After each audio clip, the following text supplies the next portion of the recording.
मेरा नाम है प्रतीक खंडेलवाल। मैं भरतपुर पॉलिटेक्निक कॉलेज में मैकेनिकल डिपार्टमेंट में एज ए लेक्चरर वर्क कर रहा हूँ। हम आपके सब्जेक्ट ME 303 की वीडियो लेक्चर सीरीज़ पर वर्क कर रहे थे। जिसके अंदर हम लोग आपका चैप्टर स्टीम टरबाइन स्टडी कर रहे थे। स्टीम टरबाइन के अंदर हमने कंपाउंडिंग ऑफ टरबाइन स्टार्ट किया था और देखा था हमने कंपाउंडिंग ऑफ टरबाइन कितने टाइप की होती है। आई होप आप सबको याद हो, अदरवाइज मैं एक लास्ट क्विक रिवीजन इसका दे देता हूँ। कंपाउंडिंग हमने देखी थी 3 टाइप की, एक था प्रेशर कंपाउंडिंग, एक तो वेलोसिटी कंपाउंडिंग और एक है मिक्स टाइप ऑफ कंपाउंडिंग जो कि प्रेशर एंड वेलोसिटी दोनों का मिक्सअप है। प्रेशर कंपाउंडिंग के अंदर हमने बेसिकली स्टीम प्रेशर को कंपाउंड किया था, बेसिकली उसको स्टेजेस में हमने ड्रॉप किया था। और वेलोसिटी कंपाउंडिंग के अंदर हमने जो ड्रॉप इन वेलोसिटी है उसे स्टेजेस में किया था। अब हम देखने जा रहे हैं लास्ट एंड फाइनल जो टाइप है आपका, वो है pressure and velocity compounded impulse turbine. यहाँ पे क्या डिफरेंस आएगा, बेसिकली मैं आपको पहले ही ये बता देता हूँ। ये जो हमने लास्ट 2 टाइप पढ़े हैं उन दोनों का एक कॉम्बिनेशन है, यही मैंने यहाँ पे नोट डाउन भी किया हुआ है। This type of turbine is a combination of pressure and velocity compounded turbine and there are 2 rotors. देखिए, और जो डिफरेंस है, मेन डिफरेंस जो यहाँ पे है वो क्या आ रहा है कि यहाँ पे आपको 2 rotors on each only 2 rows of moving blades are attached due to efficiency। देखिए क्या होता है कि जो 2 रो अपने रोटर्स होते हैं जिन पे 2 रो मूविंग ब्लेड्स की लगी होती है, 3 रोज से ज़्यादा एफिशिएंट होते हैं, इसलिए इस बार हम लोग यूज कर रहे हैं 2 रोज रोटर। तो देखिए है क्या, यहाँ पे हम लोग 2 सेपरेट रोटर यूज कर रहे हैं और दोनों रोटर्स पे 2-2 मूविंग ब्लेड्स की सीरीज रहेगी। इस तरह से ये रहेगा और बताया ही मैंने आपको, ज़्यादा एफिशिएंट होता है 2 रोटर, इसलिए ये 2 मूविंग ब्लेड्स सीरीज।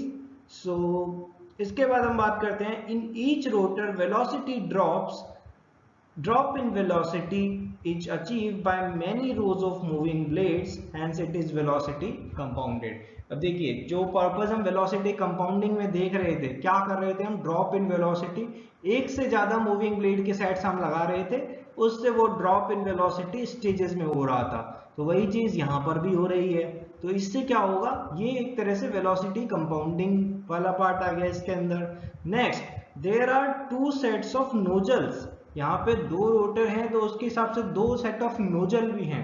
तो इसीलिए क्या होगा, जो प्रेशर ड्रॉप होगा हमारा स्टीम का चेस्ट प्रेशर से कंडेंसर प्रेशर तक, वो भी 2 सेट्स में या डिस्ट्रीब्यूटेड होगा एक तरह से दोनों स्टेजेस के बीच में, एक साथ वो ड्रॉप नहीं होगा। तो ये जो कॉन्सेप्ट आया, ये कहाँ से आया है, हमारा प्रेशर कंपाउंडिंग से। तो इस टाइप ऑफ कंपाउंडिंग में हम दोनों तरह के वो यूज करते हैं, जिसमें प्रेशर का भी कंपाउंडिंग हो जाता है और वेलोसिटी का भी कंपाउंडिंग हो जाता है। तो इस तरह से ये रहेगा, वही चीज यहाँ लिखी हुई है। There are 2 sets of nozzles in which hole pressure drops takes place, that is hole pressure drops has been divided in small drops, hence pressure compounded। In the first set of nozzles, और इसका जो diagram है वो भी मैं अभी आपको दिखाऊंगा, डायग्राम को अच्छे से एक्सप्लेन भी करेंगे हम लोग क्या है। In the first set of nozzles there is some decrease in pressure, वो वही बात मैंने आपको बताई कि कुछ डिक्रीज होगा, which gives some kinetic energy to the steam, और वो जो प्रेशर ड्रॉप होगा वो काइनेटिक एनर्जी स्टीम की इंक्रीज करेगा। and there is no drop in pressure in the 2 rows of moving blades of first rotor and in the first row of fixed blade। देखिए यहाँ पे आप देख रहे हैं कि यहाँ पे नोजल भी है, फिर 2 रो ऑफ मूविंग ब्लेड लग रही हैं, देन गाइड ब्लेड भी लगी हुई है जिन्हें हम फिक्स्ड ब्लेड भी कहते हैं।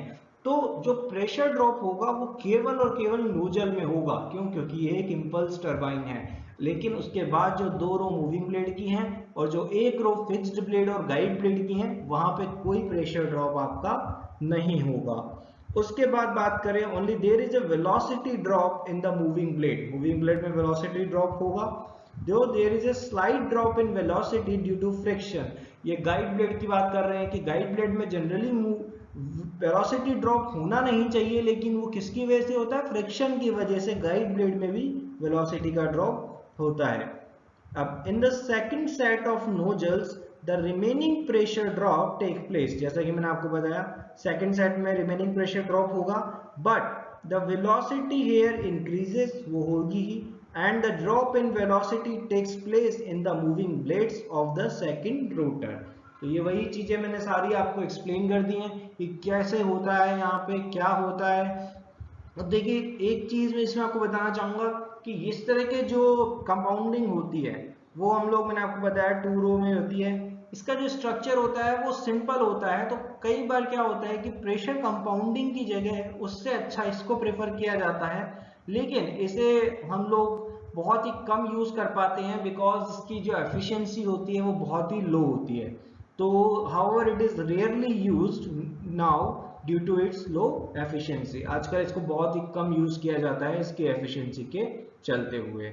तो ये हमने देखा pressure and velocity compounded impulse turbine.